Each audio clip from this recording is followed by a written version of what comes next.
Evangelho de Lucas, capítulo 24. Vamos ler dos versículos 13 até o 35.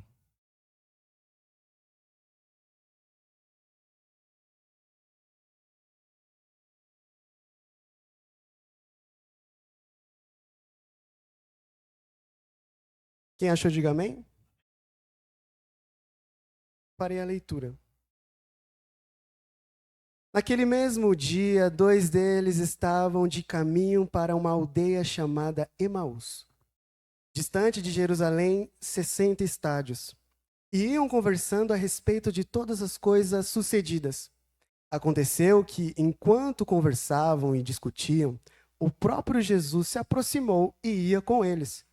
Os seus olhos, porém, estavam como que impedidos de o reconhecer.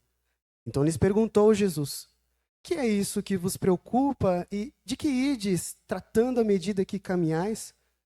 E eles pararam entristecidos.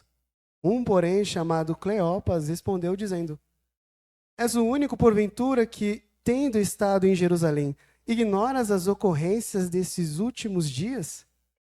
Então lhes perguntou: quais?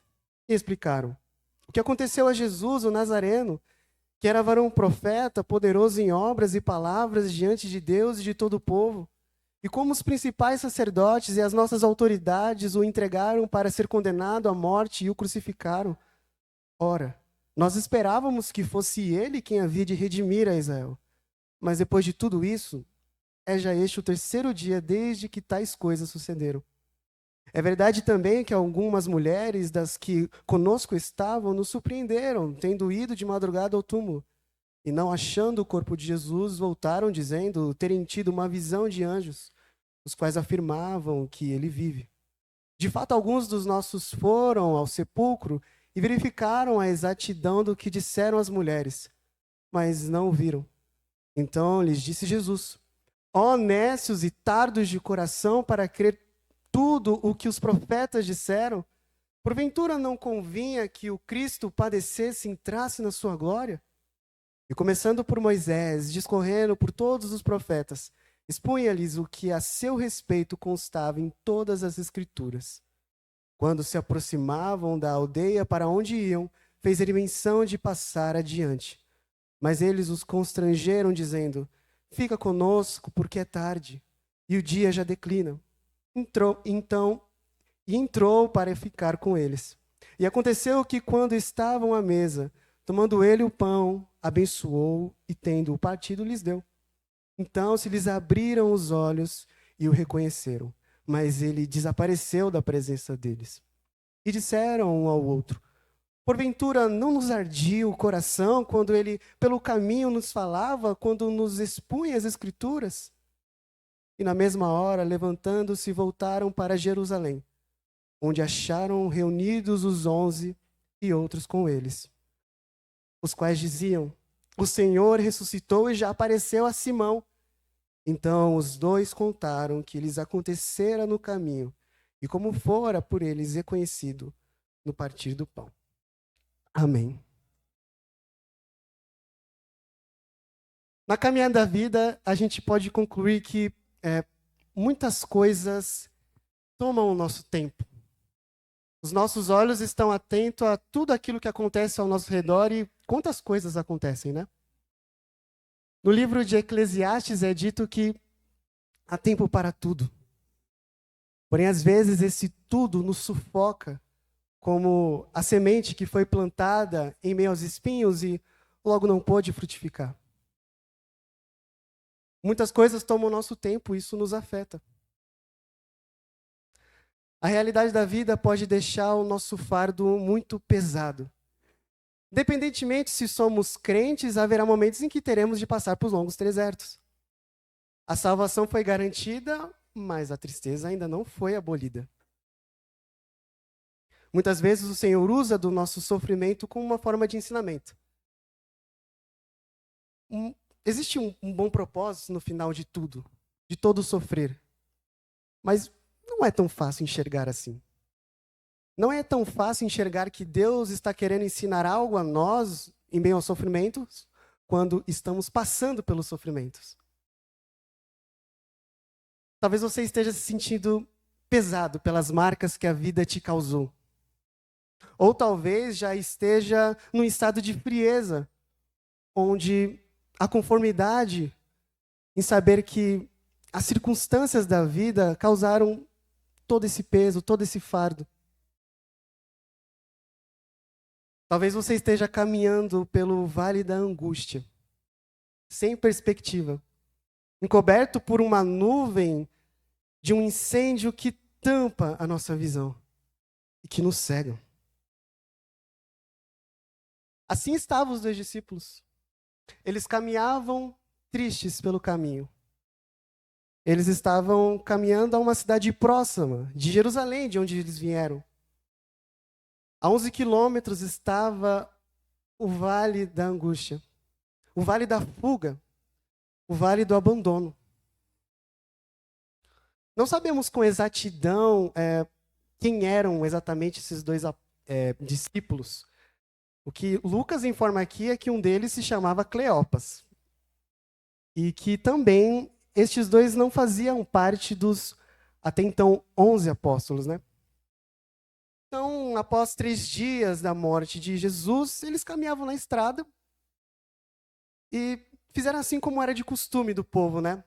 Quando um líder, ou quando alguém se dizia ser chamado por Deus e logo morria pelo inimigo, logo esse movimento era abandonado.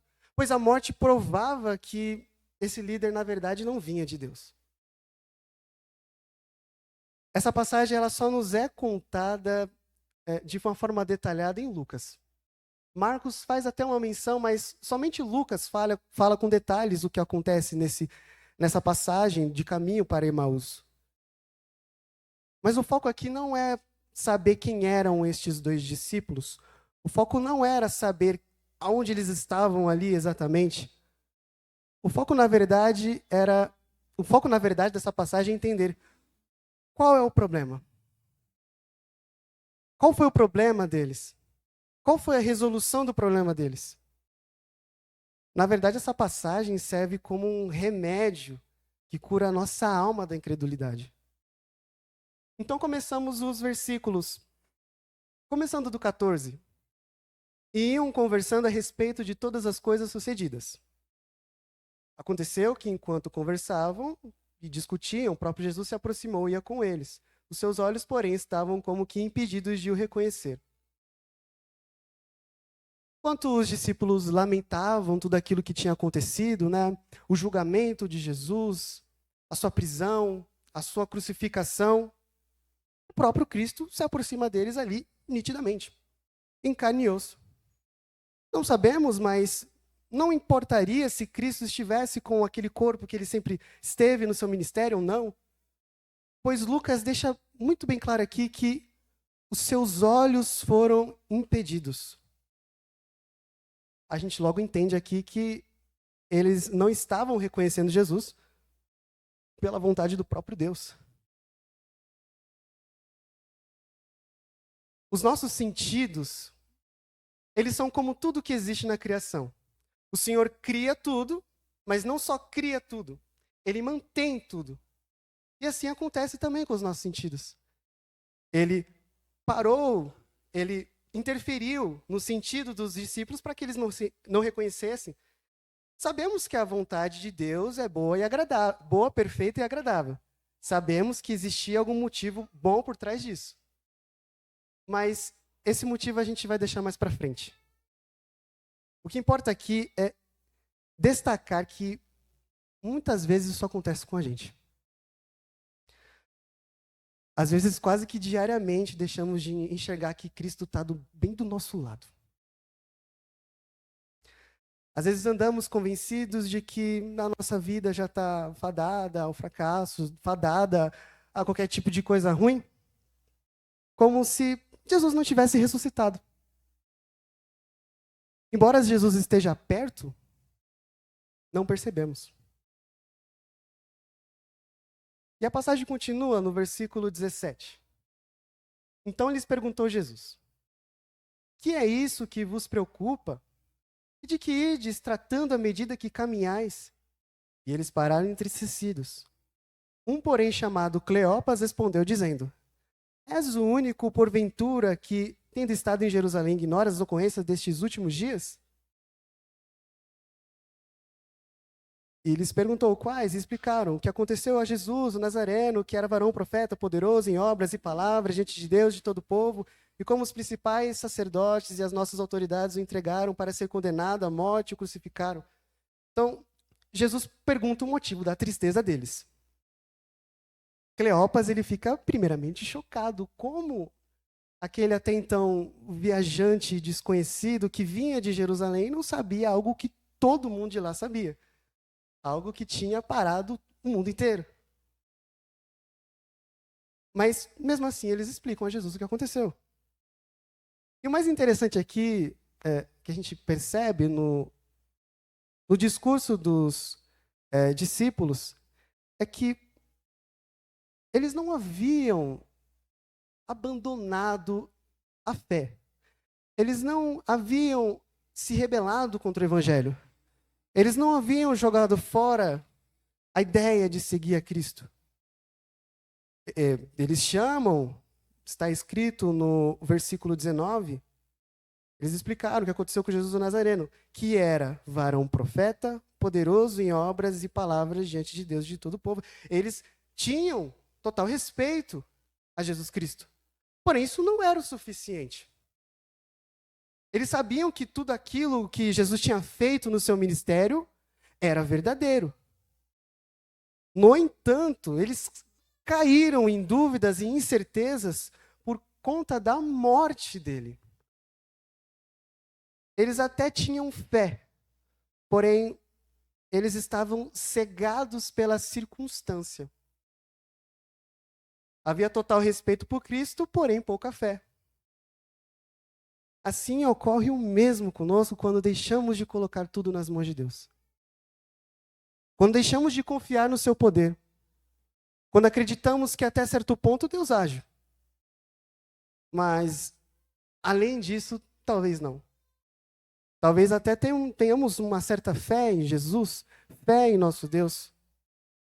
Porém, às vezes, pode ser também que a nossa fé seja tão falha quanto a deles. Tão falha ao ponto de acreditar que até algum momento Deus realmente é um Deus de providência, mas que até certo ponto talvez não seja. Então, os versículos continuam. Versículo 21. Ora, nós esperávamos que fosse ele quem havia de redimir a Israel. Mas depois de tudo isto, é já este o terceiro dia desde que tais coisas sucederam. É verdade também que algumas mulheres das que conosco estavam nos surpreenderam, tendo ido de madrugada ao túmulo, e não achando o corpo de Jesus, voltaram dizendo terem tido uma visão de anjos, os quais afirmavam que ele vive. De fato, alguns dos nossos foram ao sepulcro e verificaram a exatidão do que disseram as mulheres, mas não o viram. Eles estavam abandonando o barco, não porque os seus ouvidos falharam, mas porque as suas expectativas estavam erradas. Um Messias crucificado não combina nem um pouco com a esperança de que Jesus iria redimir Israel. Para muitos daquela época, naquele momento, já no terceiro dia depois da morte de Cristo, já era para Jesus estar reinando, já era para ele estar dominando todos os reinos, sendo o principal líder político, como muitos judeus assim pensavam. As suas expectativas, na verdade, estavam frustradas. Eles viram o que aconteceram, mas não estavam satisfeitos. Eles até já tinham os relatos, vários relatos sobre a ressurreição de Jesus, já naquele terceiro dia, mas nada foi o suficiente para que eles enxergassem o que de fato estava acontecendo. Eles não estavam entendendo que não havia motivos para estarem tristes. Muito pelo contrário, havia um grande motivo para eles saltarem de alegria. Mas eles estavam cegados. Seus olhos estavam fechados. Eles, sem esperanças, estavam frustrados. Então eu pergunto: que tipo de esperança você tem colocado em Cristo? Talvez os teus olhos estejam centrados naquilo que Deus não prometeu a ti. O que Ele prometeu a nós é muito maior do que aquilo que primeiramente desejávamos. Talvez precisamos entender, na verdade, o que é que a palavra diz sobre isso. O que é que a palavra diz sobre as promessas de Deus? O que é que a palavra diz acerca daquilo que Deus deseja a nós? E é o que Jesus faz. Versículo 25. Então lhes disse Jesus: honestos e tardos de coração para crer tudo o que os profetas disseram. Porventura não convinha que o Cristo padecesse e entrasse na sua glória? Jesus declara de maneira muito forte que eles eram necios, ou seja, que eles eram tolos. E Jesus chama eles de tolos pelo fato de eles demorarem para enxergar o que estava acontecendo. Para demorar de enxergar aquilo que todos os profetas já diziam antes. Que o próprio Deus se faria homem, que o próprio Deus desceria à terra, que o próprio Deus, nas palavras de Isaías, se esvaziaria de toda a sua glória e que o castigo que nos trouxe a paz estava sobre ele. Todos os profetas já apontavam para ele. A reprovação de Cristo apontava para um problema muito mais profundo. Eles estavam duvidando do poder de Deus.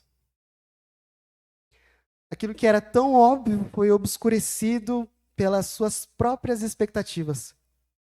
Trataram Jesus como um verdadeiro profeta, mas não trataram como Deus. Eles rejeitaram a verdade da Escritura, pois eles estavam presos em suas interpretações erradas. Eles estavam esperando por um Cristo que Deus nunca prometeu. Cristo foi morto, mas a morte não o venceu. Ele triunfou e deu a nós a esperança perfeita. E o que é que pode ser maior do que a certeza da salvação? O que é que pode nos separar do amor de Cristo por nós? Se a paz que excede todo entendimento, se afirmamos que temos uma paz que excede todo entendimento, uma paz que excede todo o nosso pensar, por que é que as coisas ao nosso redor, por que é que as circunstâncias da vida afetam tanto a nossa mente, o nosso coração? Será que essa paz está excedendo mesmo a nossa mente? Será que essa paz está excedendo mesmo o nosso entendimento? Para onde é que estamos olhando?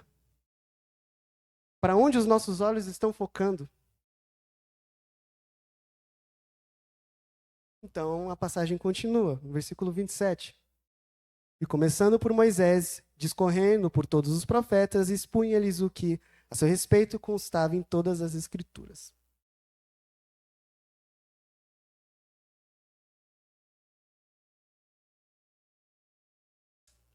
Assim começa Jesus a citar todas aquelas passagens que apontavam para ele. Muito provavelmente não sabemos como Jesus expôs as Escrituras. Provavelmente Jesus deve ter falado de uma maneira muito bonita. O próprio Senhor está expondo as Escrituras. Não sabemos com exatidão como foi, mas muito provavelmente Jesus deve ter citado várias passagens que apontavam para ele. Profecias diretas que falavam dele. Profecias que estão em Gênesis. Salmos messiânicos.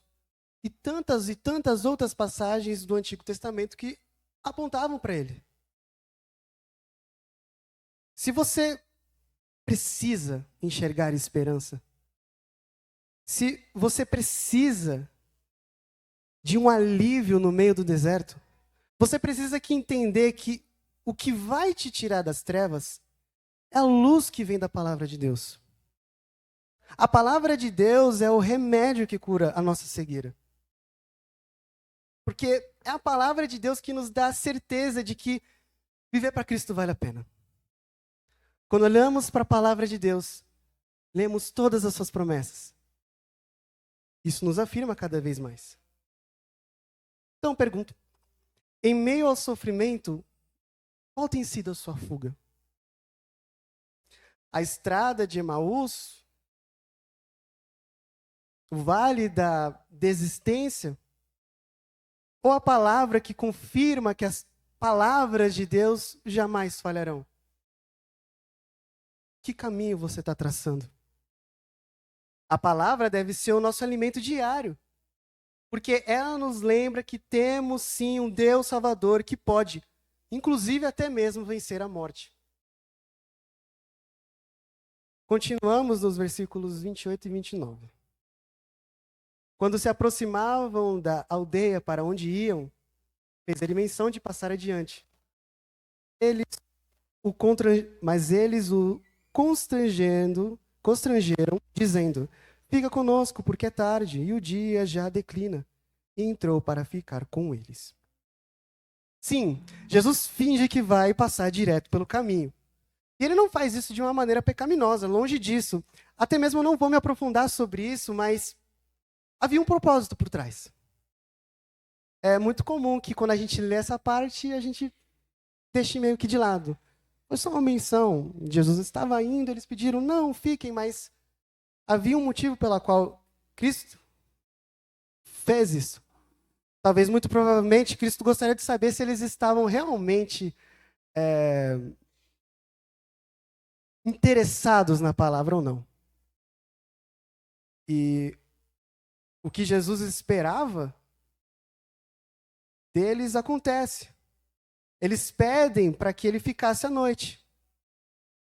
Porque havia, na verdade, algo naquele momento já acontecendo com eles. O coração deles parecia já estar sendo aquecido, sendo transformado. Eles pedem para que ele fique. E era isso que Cristo esperava deles. Pois, como eu disse, a palavra é eficaz. Os discípulos desejavam estar na presença dele. E eu pergunto a vocês, vocês também, de fato, desejam estar na presença de Deus? Vocês, de fato, imploram pela presença dele? Ou melhor, vocês, de fato, enxergam a presença dele?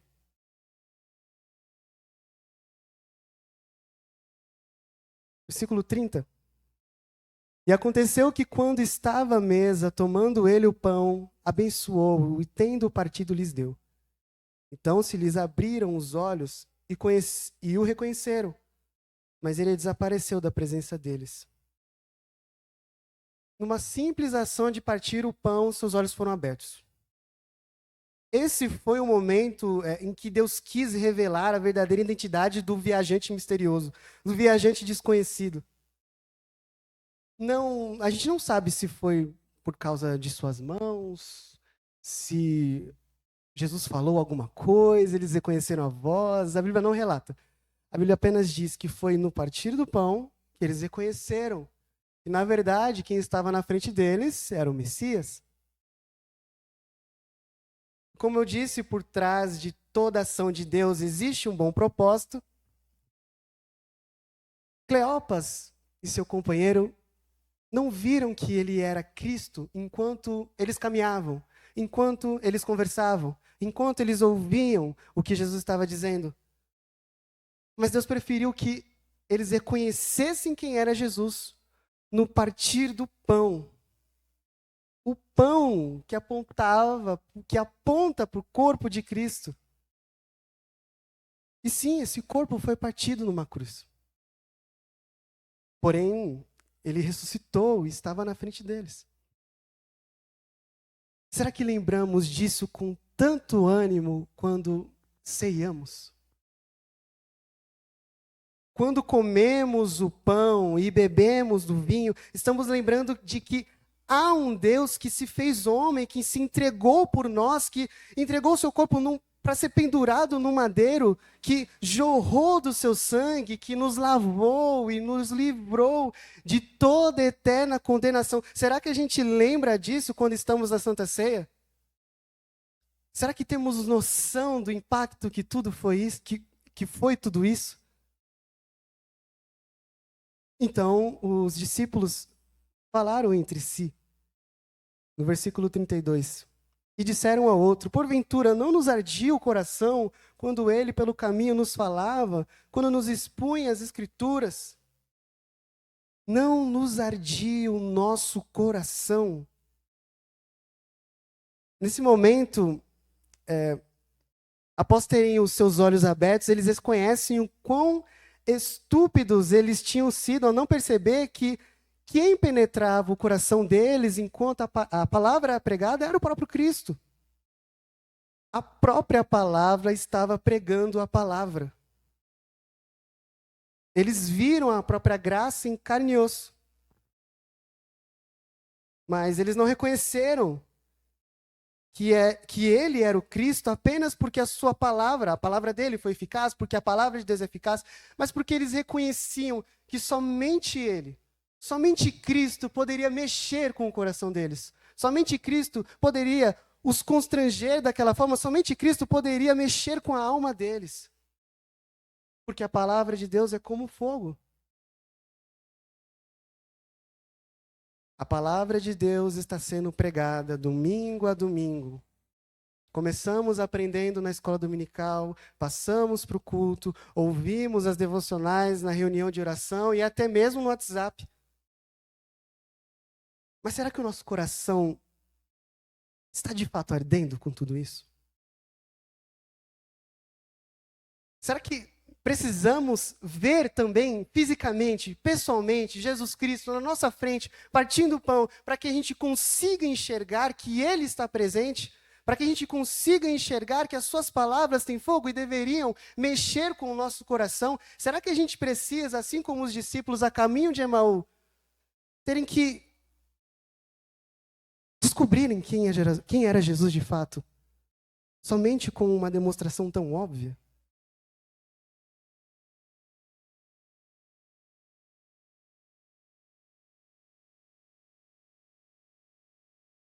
Continuamos no versículo 33. E na mesma hora, levantando-se, voltaram para Jerusalém, onde acharam reunidos os 11 e outro com eles, os quais diziam: o Senhor ressuscitou e já apareceu a Simão.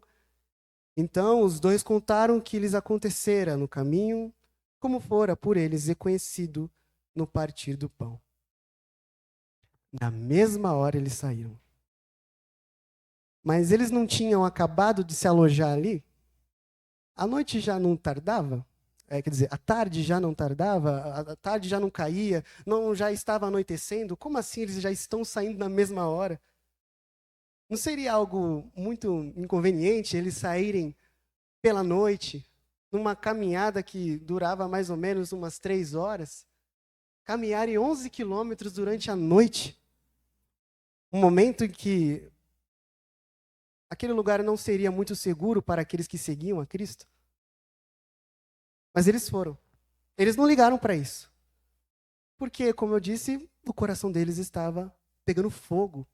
Já não importava mais o ambiente, já não importava mais o que acontecia em volta deles.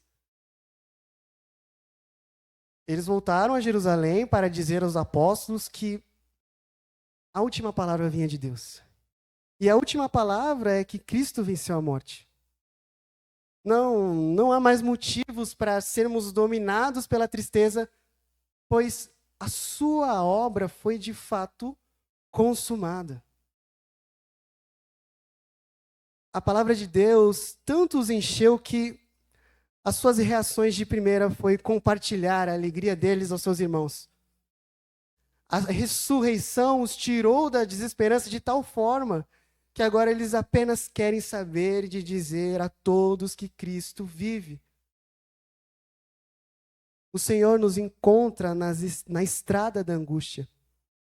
O Senhor nos encontra na exposição das Escrituras. O Senhor nos encontra no partir do pão. Ele abre os nossos olhos, abre nossa mente e abre nosso coração. Ele nos transforma por completo. É isso que a palavra faz, ou pelo menos deveria fazer em nós. Então concluímos que, chegando à conclusão, na verdade, eu gostaria de dizer, perguntar, fazer com que você reflita sobre isso. Talvez você esteja andando pelo caminho de Emaús. Talvez você vê que até agora há somente angústias, frustrações, decepções, desânimo, tristeza sobre tristeza. Mas eu preciso te dizer que a palavra do Senhor está na sua frente. A mensagem é que a vida deveria ser muito pior do que ela é. O destino final deveria ser muito pior. Éramos para estarmos neste momento nas profundezas da condenação. Mas Cristo, aquele que tanto te amou, aquele que tanto te perdoou, ele morreu por ti, mas ele ressuscitou. A morte não segurou, ele garantiu para nós uma morada celestial, onde jamais sofreremos com qualquer tipo de dor. Abra os teus olhos e veja. Há motivos para se alegrar no meio do deserto, porque no final do deserto, encontraremos tudo aquilo que precisávamos. No final do deserto, veremos que valeu a pena viver essa vida para Cristo. Então, eu gostaria de trazer 3 aplicações.